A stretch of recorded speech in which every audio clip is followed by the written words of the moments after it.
اگر ان کو ہے تو آپ کو کسی ٹائم پہ چھاتی کا کینسر ہوگا، اس کے جو امکانات ہیں وہ 90% ہو جاتے ہیں. سب سے آپ کے نالج میں جو سب سے کم عمر کسی بچی کو چھاتی کا کینسر ہوا ہو کتنی ایج ہوگی؟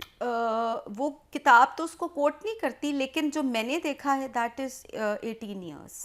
18. نہیں، کم از کم جب بچی جوان ہو، بالکل، جب وہ 14-15 سال اس کو احتیاط کرنی چاہیے، بالکل، اس کو چیک اپ کرانا چاہیے. چیک اپ میں بھی ہم بہت زیادہ پروموٹ کرتے ہیں کہ صرف اگر ایک عورت بچی جب وہ بالغ ہوتی ہے، گھر میں مائیں، بیٹیاں، بہنیں، اگر ہم اویئرنیس کریٹ کریں تبھی گھر میں وہ بچیوں کو یہ چیزیں سمجھا سکتی ہیں اور سکھا سکتی ہیں. ایٹ لیسٹ مہینے میں ایک دفعہ ہر عورت جو آفٹر پیوبرٹی، ہر مہینے میں ایک دفعہ؟ مہینے میں ایک دفعہ اپنا سیلف ایگزامن کریں، کیونکہ جتنی آپ آگاہی اپنے آپ کو لے کے رکھتے ہیں نا جسم کے بارے میں، وہ کوئی اور، کیونکہ آپ جیسے اپنے آپ کو ٹچ کرتے ہیں آپ کو فوراً احساس ہو جاتا ہے آج یہاں ریش ہے، آج یہ کچھ مجھے عجیب سا فیل ہو رہا ہے. کم از کم یہ تو کریں کہ مہینے میں ایک دفعہ اپنی چھاتی کا معائنہ تو کریں تاکہ آپ یہ جان سکیں کہ کوئی چینجز تو نہیں فیل ہو رہے. ایسی کوئی خوراک، ایسی غذا جو علاج نہ کرانا پڑے، یعنی کہ اللہ رحم فرمائے ایسی خوراک سے، ایسی غذا سے ہم اس مرض سے بچ سکیں؟ اچھا، مرض سے بچنے کا تو وہی اصول ہیں جو ہر بیماری کے بارے میں بتاتے ہیں، وہ میں بھی ریپیٹ کر دوں گی اور ہم سب جانتے ہیں، جو کہ ہمارے اسلام نے بھی کہا ہے کہ ہیلدی بیلنس ڈائٹ، جو کہ ہم اب اڈاپٹ نہیں کرتے. ہم بہت پروسیس ڈائٹ کی طرف آ گئے ہیں. پھل کھائیں، سبزیاں کھائیں، جو فروٹس ہیں جن میں وائٹامن سی، اینٹی آکسیڈنٹ ہیں، یہ سب اینٹی کینسرس ہیں. آپ کسی بھی بڑے سے بڑے نیوٹریشنسٹ کے پاس بھی چلے جائیں گے تو وہ غذا تو آپ کو یہی بتائے گا، لیکن انفارچونیٹلی ہم لوگوں کے پاس ایکسیس بہت ہو گیا فرائیڈ اور پروسیس فوڈ کا. So that is one of the leading causes, نہ صرف بریسٹ کینسر بلکہ ہر قسم کے کینسر. صحیح. بٹ صاحب یہ بتائیے کہ میڈم نے ماشاءاللہ اے لیول او لیول کیا ہے، اس کی قباحتیں تو ہیں نا، کچھ ایسی چیزیں بھی ہیں کہ جو ہم بچوں کو نہیں پڑھانا چاہتے اور بچوں کو پڑھنا پڑتا ہے. اس میں دیکھیں کہ جیسے میں نے آپ کو بتایا کہ اس کا جو کانٹینٹ ہے، جو نصاب ہے او لیولز کا اور اے لیولز کا، یہ برٹش کاؤنسل نے بنایا ہوتا ہے اور اس میں فورن رائٹرز ہوتے ہیں، آتھرز ہوتے ہیں. تو کہیں نہ کہیں پہ کچھ کانٹینٹ ایسا آتا ہے کہ جہاں پہ والدین کو پریشانی ہوتی ہے اور جہاں پہ جو ہے وہ سمجھتے ہیں کہ یہ نہیں پڑھانا چاہیے. مثال کے طور پہ میں آپ کو بتا دیتا ہوں کہ جیسے چونکہ ڈاکٹر صاحبہ موجود ہیں، تو بایولوجی کا جو سبجیکٹ ہے وہ او لیولز کا اور اے لیولز کا بہت زیادہ ایکسٹینسو ہوتا ہے اور اس میں بڑی چیزیں صاف صاف بیان کی جاتی ہیں.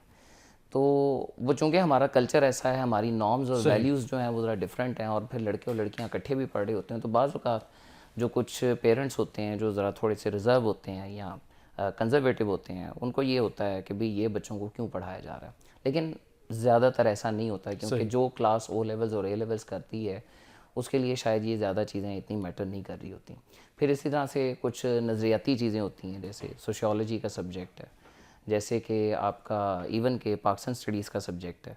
تو او لیولز کی اور اے لیولز کی پاکستان اسٹڈیز میں اور پنجاب یعنی جو ہمارے نظریہ پاکستان ہے، دو قومی نظریہ ہے، اس کو بھی پرابلم آتی ہے، اس کو کمزور کرنے کی کوشش کی جاتی ہے؟ نہیں، ایسا نہیں ہے، کمزور کرنے کی کوشش نہیں کی جاتی، لیکن یہ ہوتا ہے کہ او لیول اور اے لیول کی جو مطالعہ پاکستان ہے وہ جیسا آپ دیکھیں پنجاب ٹیکسٹ بک بورڈ کی جو کتاب ہے اس میں یہ لکھا ہوتا ہے، اتنا سچ لکھا ہوتا ہے کہ جی آپ کے میدانی علاقے گرم ہیں، شدید گرمیوں میں گرم ہے اور شدید سردیوں میں سرد ہے.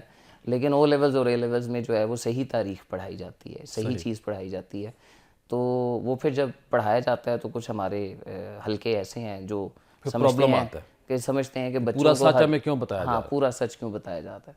تو او لیول اے لیول میں جو ہے نا وہ ایسی کوئی بات نہیں ہے، وہ آپ کو صحیح سچی. اب آخر میں یہ بتائیے کہ ایک بچی یا بچہ ہے تو اس نے تیاری کرنی ہے، کیا طریقہ کار اختیار کرے کہ جس سے اچھے نمبر اس کے آ جائیں؟ دیکھیں جیسے ابھی پیپر بھی قریب ہیں، اپریل میں جو ہے وہ کیمبرج کے جو سنڈیکیٹ کے ایگزامز جو ہیں وہ ہونے والے ہیں. تو اس کا طریقہ کار تو بینگ ایجوکیشنسٹ جو میں نے دیکھا ہے وہ یہ ہے کہ اگر بچہ جو ہے وہ سلیبس کے کانٹینٹ کو بہت اچھے طریقے سے گو تھرو کر لے، پڑھ لے، اور اس کے جو سابقہ پرچے ہوتے ہیں، یہ جس کو آپ پاس پیپرز کہتے ہیں، وہ اگر آپ کم از کم 5 سالوں کے پاس پیپرز بہت اچھے طریقے سے کر لیں جی، تو آپ کا اے سٹار جو ہے وہ